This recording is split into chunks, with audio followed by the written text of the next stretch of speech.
Start. नमस्कार दाजी. नमस्कार जी. आपला परिचय, तुमचं पूर्ण नाव काय? शंकर बापूजी अडवे. शंकर बापूजी अडवे, मुक्काम आंबळी, बलासा तालुका, तहसील बल्लारशा, जिल्हा चंद्रपूर. जिल्हा चंद्रपूर. तर या पराठीमध्ये तरी या परिसरामध्ये किती एकर तुमची पराठी आहे? 2 एकर. 2 एकर. लागवड कधीची आहे? जूनची. जून 2020. आणि या 2 एकरच्या पराठीमध्ये काय तुम्ही कोणत्या महिन्यामध्ये खताचा डोस वगैरे दिले? जुलै संपल्यावर. जुलै संपल्यावर. तर म्हणजे लागवडीपासून कमीत कमी 1 ते 1.5 महिन्याच्या नंतर दिले. तर काय दिले होते तुम्ही? उपजावर आपल्या सुपर फॉस्फेट 1 बॅगमध्ये 1 बॅग टाकली. म्हणजे दरवर्षी तुम्ही सिंगल सुपर फॉस्फेटच टाकत होते का याच वर्षी फक्त सिंगल सुपर फॉस्फेट घेतले? दरवर्षी मिश्रा करू. म्हणजे दरवर्षी बाकी रासायनिक खताचं मिश्रण करून तुम्ही खत द्यायचे, 3-4 परंतु यावर्षी फक्त उपजाऊ वर्धक सोबत तुम्ही सिंगल सुपर फॉस्फेटची एका एकरला 1 बोरी घेतले 1 बोरी आणि उपजाऊ वर्धकचा 2 किलोचा पॉकेट 1 घेतले. आणि म्हणजे याप्रमाणे 2 एकरला 2 पॉकेट उपजाऊ वर्धकचे आणि 2 बॅग सिंगल सुपर फॉस्फेटच्या त्याचं मिश्रण केले आणि ते तुम्ही जमिनीमध्ये दिले. बरं, ते दिल्याच्या नंतर मग त्याच्यानंतर झाडाची वगैरे ग्रोथ वगैरे कशी वाटली? झाडं वगैरे कसे बदले? म्हणजे खालून ब्रँचेस म्हणा, फुटवे म्हणा, झाडाची हाईट म्हणा, ते कसं वाटलं तुम्हाला? छान होता. मग त्याच्यानंतर मग आणखी तुम्ही दुसरा जेव्हा खताचा डोस दिले म्हणजे फुलपातीच्या स्टेपवर म्हणजे लागवडीपासून 70 ते 75 दिवसामध्ये जे डोस दिले तर त्या डोजला मग तुम्ही आणखी दुसरा खत कोणता दिले? 20-20 मध्ये उपजावर म्हणजे 20-20-0-13 ची 1 बॅग आणि उपजाऊ वर्धकचा 1 पॉकेट, एकरी 2 kg. या खतामध्ये तुम्ही मिश्रण करून दिल्याच्या नंतर मग झाडावरती पाती वगैरे कशा प्रकारे आली? पाती भरपूर आली. पाती वगैरे भरपूर आली ना?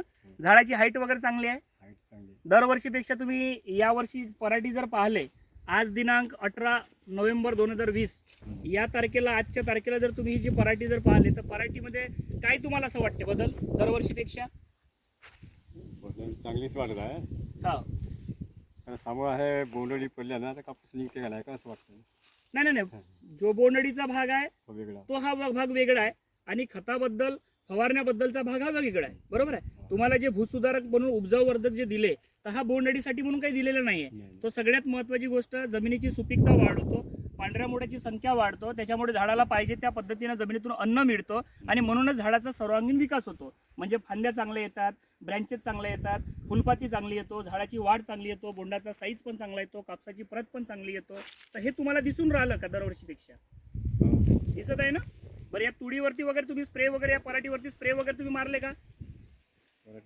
मारले ना? म्हणजे TS Ergo organic private limited या कंपनीच्या माध्यमातून प्रवीणजी लांडे, मुक्काम राजुरा यांनी जे तुम्हाला आणून दिले तर हे पराठीवरती वगैरे स्प्रे वगैरे मारले का?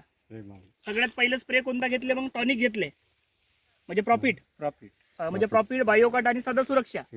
आणि त्याच्यानंतर मग फुलपातीच्या स्टेपवरती एम्प्रो सुरक्षाला मारलं. म्हणजे एम्प्रो, नो एंट्री आणि स्पिरिट 90. हा, म्हणजे हे तुम्ही जे सगळे फवारण्या मग या तुडीवरती पण मारले का? तुडीवरती नाही मारले, पण तुडीमध्ये जमिनीमध्ये उपजावर्धक दिले का? तर तुम्हाला मग मला सांगा, आजच्या तारखेला कमीत कमी तुमच्या तुळीचा हाईटचा जर आपण जर विचार करतो म्हटला तर मला वाटते तरी कमीत कमी 8 ते 9 फुटाच्या वर आहे ना? आणि तुडी पण छान आहेत, है ना? म्हणजे दरवर्षी अशा पद्धतीने राहत होत्या का? जास्त वाढ म्हणजे उपजावर्धक दिल्यानं चांगल्या झाल्या असं म्हणत आहे ना? एवढी हाईट नाही पाहिजे. नाही, हाईट चांगली आहे, झाडं चांगले बनले म्हणजे याचा अर्थ माल चांगला येईल ना, तो काही विषय नाही. पण मी का म्हणून राहिलो तर तुम्ही TS अर्गो ऑर्गॅनिक प्रायव्हेट लिमिटेडच्या माध्यमातून प्रवीणजी लांडे यांच्याकडून जे तुम्ही या शेतासाठी 2 एकरच्या पराठीसाठी तुम्ही जे काही प्रॉडक्ट घेतले TS अर्गोचे, तर हे संपूर्ण प्रॉडक्ट बद्दल तुम्ही समाधान करा का? बिलकुल. तर तुम्ही जैविक शेती ही आज काळाची गरज आहे आणि इतर शेतकऱ्यांनी सुद्धा जैविक शेती केलं पाहिजे म्हणून तुम्ही तुमचा मनोगत व्यक्त केले आणि यासाठी तुम्ही तुमचा मोबाईल नंबर द्या. तुमचा मोबाईल नंबर सांगा. 98 23 40 74 03. ठीक आहे. अजून एक वेळा सांगून द्या. 98 23 40 74 74 03. 03. धन्यवाद. ठीक आहे.